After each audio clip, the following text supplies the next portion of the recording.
جیسے کہ قرآن نے جہاں مومن کہا تو مومن سے مراد مسلم ہے، مسلم کہا تو مسلم سے مراد مومن ہے، لیکن جب یہ دونوں لفظ اکٹھے استعمال ہوں گے تو پھر مسلم کا الگ ترجمہ کیا جائے گا، مومن کا الگ۔ مومن کا ترجمہ عقیدہ اس کا صحیح ہو، مسلم کا ترجمہ پریکٹیکلی بھی وہ اسلام کو فالو کر رہا ہو، یہ ترجمہ کیا جائے گا۔ تو یہاں بھی ایسا ہی ہے کہ چونکہ دونوں ایک ہی آیت میں استعمال ہوئے ہیں تو فقیر کا ترجمہ الگ ہوگا، مسکین کا الگ ہوگا۔ تو فقیر اور مسکین میں کیا فرق ہے؟ دو مشہور قول ہیں اس کے بارے میں انہی کو بیان کروں گا جو راجح قول ہے، باقی اس کے علاوہ بہت سارے اقوال ہیں۔ جو راجح قول ہے وہ ایک قول تو یہ ہے کہ فقیر اسے کہتے ہیں لا مال لہو، جس کے پاس دھیلا بھی نہ ہو، یعنی بالکل ہی زیرو پر آیا ہوا ہو وہ۔ اور مسکین اسے کہتے ہیں جو ایسا تو نہیں ہے کہ بالکل ہی اس کے پاس کچھ بھی نہیں ہے، لیکن نصاب سے کم کم مال اس کے پاس موجود ہے۔ نصاب سے کم مال کسے کہتے ہیں؟ سونا، چاندی، نقدی، مال تجارت اور ضرورت سے زائد سامان، یہ 5 چیزیں یا ان کا مجموعہ یا ان میں کوئی 4 یا ان میں کوئی 3 چیزیں یا 2 یا ایک ہی چیز، یہ 52.5 تولہ چاندی سے کم ہو، یعنی نبی صلی اللہ علیہ وسلم کے دور میں 200 درہم کی جو ویلیو تھی اس سے کم اگر کسی کے پاس یہ 5 چیزیں یا 5 چیزوں کا مجموعہ ہوگا تو وہ مسکین کہلائے گا، کیونکہ احادیث سے ہمیں 200 درہم کا ثبوت ملتا ہے کہ 200 درہم کو ایک معیار بنایا گیا تھا، اور آج کے دور میں 200 درہم 52.5 تولہ چاندی کے برابر ہے۔ تو ایک فقہا نے معیار قرار دیا ہے کہ بھائی صاحب نصاب نہ ہو کوئی آدمی۔ دوبارہ بتا دیتا ہوں، یہ میرا جو چینل ہے نا آس مفتی طارق مسعود مسائل کا جو چینل ہے، اس پہ میں نے زکوٰۃ کا نصاب کئی دفعہ ڈیٹیل میں بیان کیا ہے کہ شریعت میں جس پہ زکوٰۃ فرض ہوتی ہے اس کے پاس کتنا مال ہونا ضروری ہے، اور وہ شخص جو زکوٰۃ لے سکتا ہے اس کا معیار کیا ہے۔ تو وہاں ڈیٹیل میں بیان کر چکا ہوں، مختصر دوبارہ یہاں بیان کر رہا ہوں تاکہ یہ ٹاپک ہمارا یہیں پہ کمپلیٹ ہو جائے۔ خوب سمجھ لیں، سونا، چاندی یعنی گولڈ اور سلور، اور تجارتی مال کا مطلب یہ ہوتا ہے آپ نے کوئی مال خریدا ہو اس نیت سے کہ میں اس کو بیچوں گا۔ اور چوتھی چیز ہے کیش اماؤنٹ، ڈالر ہے، ریال ہے، کرنسی ہے پاکستانی، کوئی بھی جو بھی کیش ہوتا ہے آپ کے پاس۔ اور 5ویں چیز ہے ضرورت سے زائد سامان۔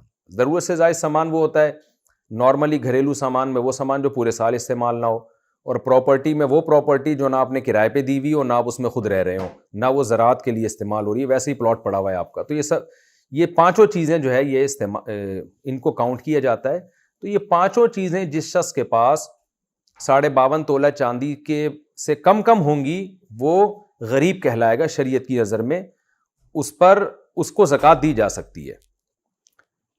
اگر 5 چیزیں نہیں، 4 چیزیں ہیں، 3 چیزیں ہیں، 2 چیزیں، 1 چیز ہے تو بھی یہی ہے۔ مثال کے طور پر ایک آدمی کے پاس کیش اماؤنٹ ہی 1 لاکھ روپے ہے آج کی تاریخ میں، یعنی جولائی 2022، تو کیش اماؤنٹ کسی کے پاس اتنا پڑا ہوا ہے تو 52.5 تولہ چاندی کی قیمت سے زیادہ ہے وہ 1 لاکھ روپے، تو پھر وہ زکوٰۃ نہیں لے سکتا۔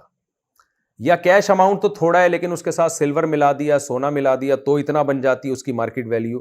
خلاصہ بار بار میں جو بیان کر رہا ہوں، 5 چیزیں یا 4 چیزیں یا 3 چیزیں یا 2 یا ایک ہی چیز اگر 52.5 تولہ چاندی کے برابر ہوگی تو وہ زکوٰۃ کا مستحق نہیں ہے، وہ مسکین کہلائے گا شریعت کی نظر میں، اور اس کے لیے زکوٰۃ لینا جائز نہیں ہے۔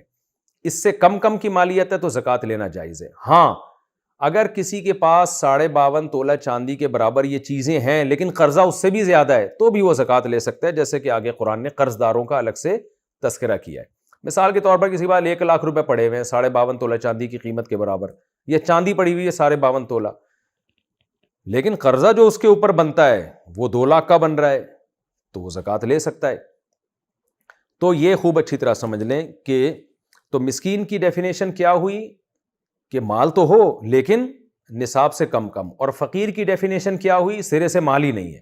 تو اللہ نے دونوں کا تذکرہ کیا کہ دونوں زکوٰۃ کے مستحقین ہیں۔ سوال پیدا ہوتا ہے کہ اللہ صرف مسکین کا ہی تذکرہ کر دیتے، فقیر کا نہ کرتے، کیونکہ جب مسکین کو دینا جائز ہوتی تو فقیر کو دینا تو بطریق اولا جائز ہوتی۔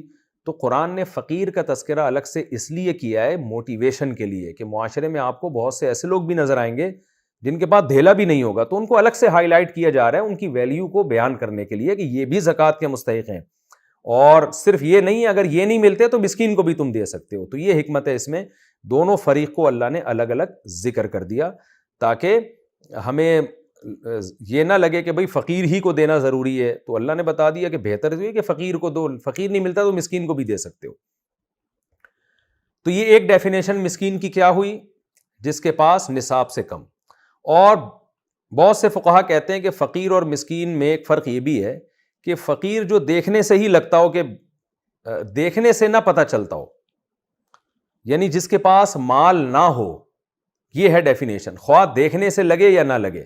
لیکن مسکین اس کو کہتے ہیں جو غریب ہو اور حلیے سے بھی غریب لگتا ہو، یعنی مسکنت اس پہ جھلک رہی ہو، کیونکہ مسکنت عربی میں ذلت کو بھی کہتے ہیں۔ تو مسکین کا مطلب کیا ہوا؟ جس کے یعنی ذلت سے مراد یہ ہے کہ چہرہ اور لباس سے لگ رہا ہو کہ یہ بیچارہ معاشرے کا ایک پست آدمی ہے، اس کے پاس مال نہیں ہے۔ تو پھر یہ ایک اعتباری فرق ہو جائے گا، لفظی اختلاف ہو جائے گا۔ فقیر کا مطلب کیا ہوا؟ غریب آدمی، اور مسکین کا مطلب یہ ہوا کہ وہ غریب جو دیکھنے میں بھی غریب لگ رہا ہو۔ تو اس میں پھر قرآن کا مطلب یہ ہوگا کہ کچھ فقیر تو ایسے ہیں کہ جو تمہیں ضروری نہیں ہے کہ دیکھنے سے فقیر لگیں، تو ان کو بھی دینا ہے، اور کچھ ایسے ہوتے ہیں جو بیچارے ایسی حالت میں ہوتے ہیں کہ دیکھتے ہی پتہ چل جائے گا کہ یہ آدمی ٹھیک نہیں ہے، اس کی حالت ٹھیک نہیں ہے، تو اس کو بھی دی جا سکتی ہے زکوٰۃ۔ اسی وجہ سے حضرات فقہا نے بیان کیا کہ اگر آپ کسی کے ظاہری حلیے سے متاثر ہوئے اور آپ یہ سمجھے کہ یہ واقعی مسکین ہے، غریب ہے اور اس کے پاس مال نہیں ہے، آپ نے زکوٰۃ دی، بعد میں پتہ چلا کہ یہ تو فراڈی تھا، تو بھی زکوٰۃ آپ کی ادا ہو جائے گی، کیونکہ ظاہر سے تو ہم کو یہی لگ رہا تھا کہ فقیر، اب دل کے اندر کون جھانک کے دیکھ سکتا ہے، کیونکہ اللہ نے مسکین کو بھی زکوٰۃ دینے کی اجازت دی ہے۔ تو پہلا قول وہ زیادہ مضبوط ہے، دوسرا قول بھی ہے، لیکن پہلا قول مسکین اور فقیر کے فرق میں جو میں نے بتایا وہ ذرا زیادہ مضبوط قول ہے، کہ فقیر وہ جس کے پاس سرے سے پیسہ ہی نہیں ہے، مسکین وہ کہ پیسہ تو ہے مگر نصاب سے کم ہے۔ تو ان دونوں کو زکوٰۃ دی جا سکتی ہے۔ آگے قرآن کہہ رہا ہے والعاملین علیہا، ان لوگوں کو بھی زکوٰۃ دی جا سکتی ہے جو عاملین ہیں۔ عامل مطلب عمل کر رہے ہیں زکوٰۃ پر، یہ ایک ٹرم ہے۔ عاملین ان کو کہا جاتا تھا جو گورنمنٹ کی طرف سے، خلیفہ کی طرف سے زکوٰۃ کی وصولی پر مامور ہوں۔ وہ اگرچہ مالدار ہوں، غریب نہ بھی ہوں، پھر بھی گورنمنٹ ان کو زکوٰۃ کے پیسوں سے تنخواہ دے سکتی ہے۔ یہاں مراد ان کی تنخواہ ہے۔ جیسے حکومت نے بھیجا بھائی زکوٰۃ لے کر آؤ فلاں جگہ سے، جا کے لوگوں سے جمع کرو تاکہ ہم اس کو غریبوں پہ خرچ کریں، تو جو گورنمنٹ کے ملازمین جائیں گے تو گورنمنٹ انہی زکوٰۃ کے پیسوں سے ان کی تنخواہیں بھی دے سکتی ہے۔ یہ مطلب ہے اس آیت کا۔ یہ مطلب نہیں ہے کہ یہ عاملین ادھر ادھر سے جا کے زکوٰۃیں اکٹھا اپنی جیب میں ڈالنا شروع کر دیں۔ وَالْمُؤَلَّفَةِ قُلُوبُهُمْ، اچھا یہ بھی بتا دوں کہ یہ بھی حکومت کے ساتھ خاص ہے۔ عام آدمی اگر کسی شخص کو بھیجتا ہے کسی فقیر مالدار سے زکوٰۃ کی وصولی کے لیے، تو وہ اپنی زکوٰۃ کے پیسوں میں سے اس عامل کو اجرت نہیں دے سکتا، اگر دے گا تو زکوٰۃ ادا نہیں ہوگی۔ خوب سمجھ لیں اچھی طرح یہ، تو ایک عام آدمی کے لیے جائز نہیں ہے۔ صرف گورنمنٹ کو یہ حق حاصل ہے کہ وہ ان زکوٰۃ کے پیسوں سے ان عاملین کی تنخواہیں دے سکتی ہے۔ وَالْمُؤَلَّفَةِ قُلُوبُهُمْ، اللہ کہتے ہیں اسی طرح زکوٰۃ ان کا بھی حق ہے، یا صدقات واجبہ ان کا بھی حق ہیں جن کے جو مؤلفۃ القلوب ہیں۔ یہ بھی ٹرم ایک استعمال ہوتی ہے۔ ہوا یہ تھا کہ رسول اللہ صلی اللہ علیہ وسلم کے دور میں بہت سے عرب کے سردار ایسے تھے جو اسلام کے بہت قریب تھے، تو آپ نے ان کا دل رکھنے کے لیے ان کو ہدیے، ان کا اکرام کیا، کیونکہ عزت دار لوگ جو ہوتے تھے نا، وہ پہلے بھی وہ تلوار کے زور سے یا آپ ان کو نیچا دکھانے کی کوشش کریں، اس سے وہ نہیں مانتے تھے بات۔ تو ان کو نبی صلی اللہ علیہ وسلم نے عزت دی، رسپیکٹ دی، کیونکہ ہمیشہ سے وہ اسی عزت کے عادی تھے۔ ان کا اکرام کیا، ان کو آپ نے پیسے دیے، ہدیے دیے، تو اس سے وہ اسلام کے قریب آ گئے اور وہ مسلمان ہو گئے۔ اسی طرح کچھ ایسے لوگ بھی تھے جو ایمان لائے تھے لیکن ایمان میں مضبوط نہیں تھے، جیسے کہ بعد میں بہت سے لوگ ایمان لائے ہیں، قرآن کہتا ہے ان کا ایمان ان لوگوں کی طرح نہیں ہے جو پہلے ایمان لے کر آئے۔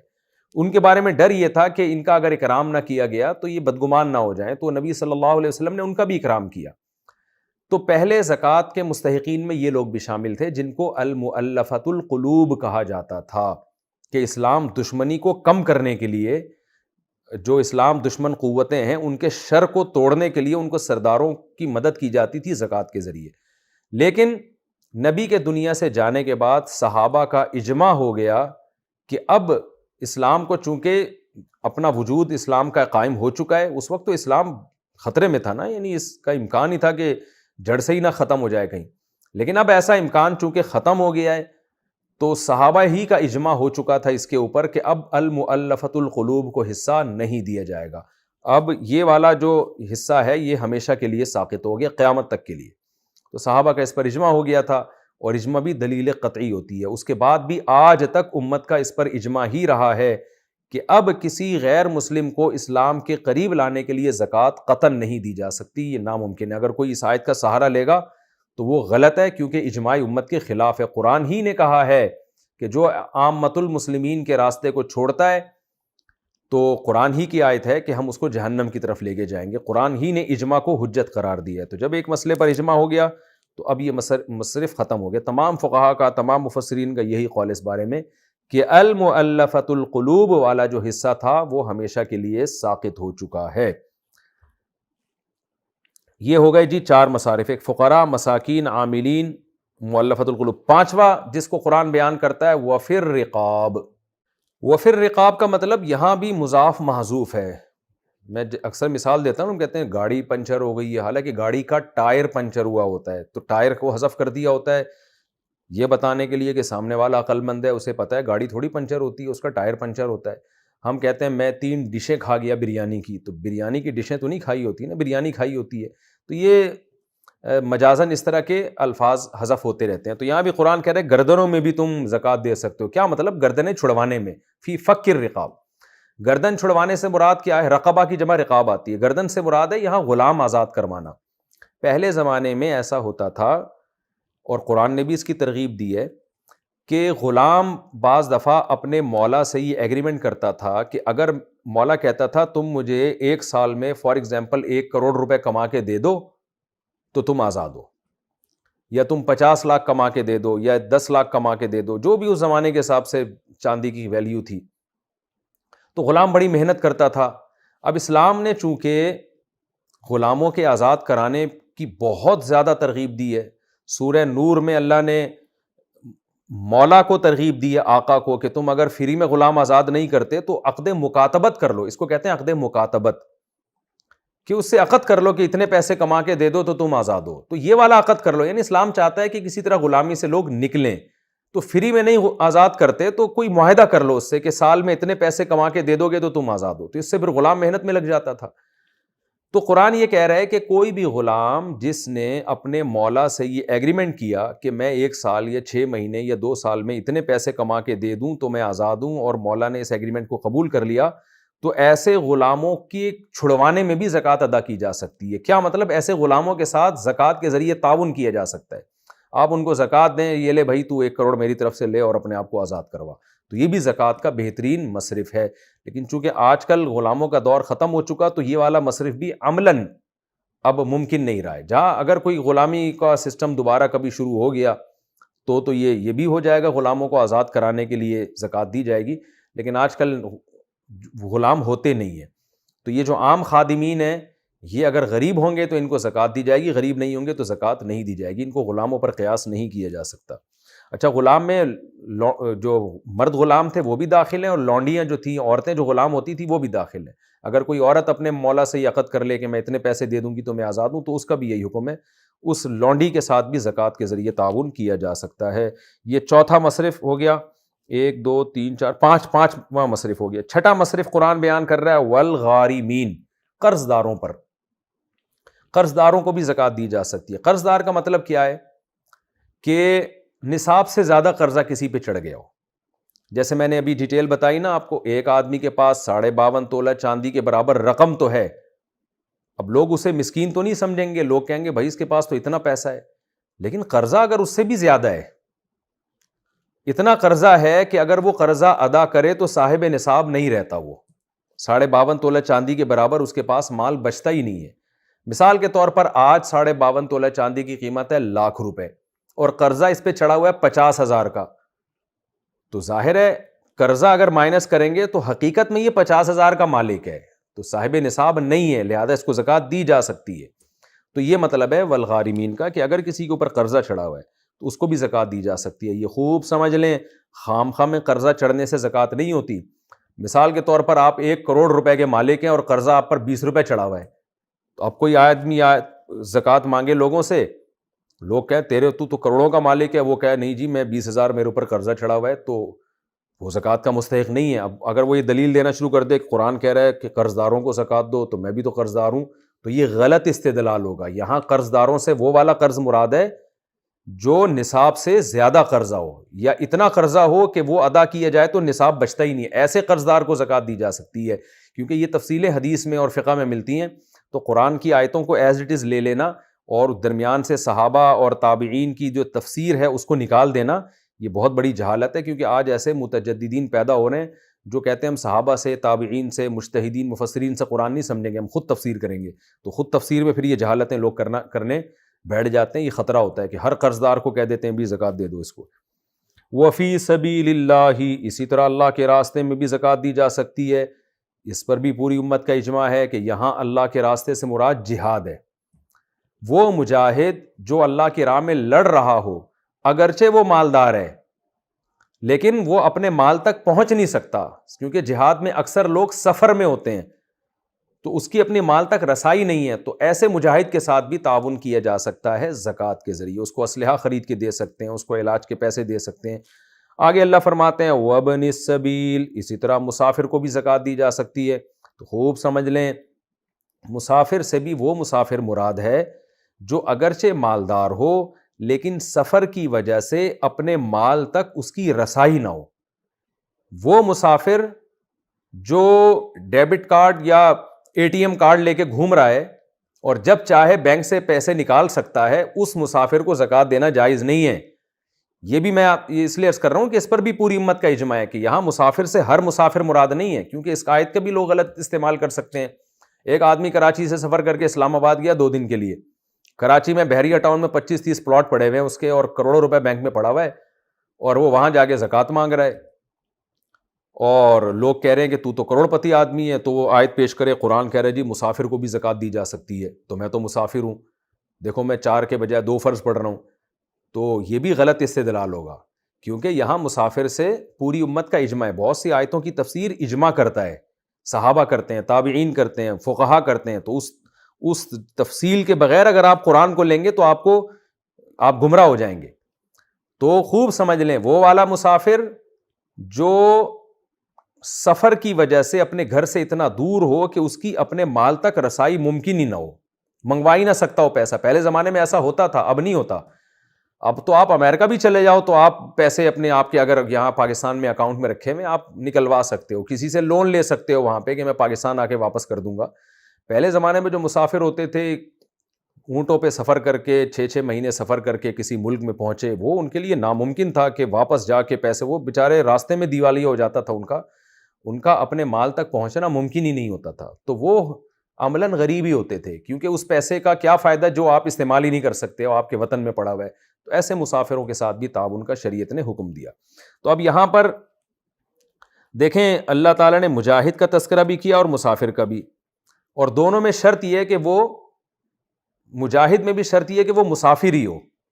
مثال کے طور پر ایک آدمی اگر میدان جنگ میں لڑ رہا ہے لیکن اس کی جیب میں پیسے پڑے ہوئے ہیں، اسلحہ اپنے ذاتی پیسوں سے خرید سکتا ہے، یعنی صاحب نصاب ہے وہ، اور نصاب کے بقدر مال اس کے پاس موجود ہے، یا موجود تو وہ گھر پر ہے لیکن وہ اپنے گھر سے وہ پیسے منگوا سکتا ہے، تو اس کو بھی زکوٰۃ نہیں دی جا سکتی۔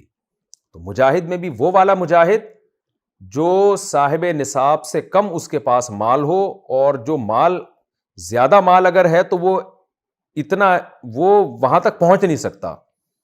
تو اب سوال پیدا ہوتا ہے کہ یہ تو ہر مسافر کا حکم ہے، تو مجاہد کو اللہ نے الگ سے کیوں ذکر کیا؟ مجاہد کی فضیلت کی وجہ سے اللہ نے الگ ذکر کیا ہے کہ عام مسافروں کو بھی دیا جائے گا اور مجاہد کو بھی دیا جائے گا، یہ بتانے کے لیے کہ مجاہد کو اللہ الگ سے ایکسپوز کر رہے ہیں کہ اس میں ڈبل ثواب ہے۔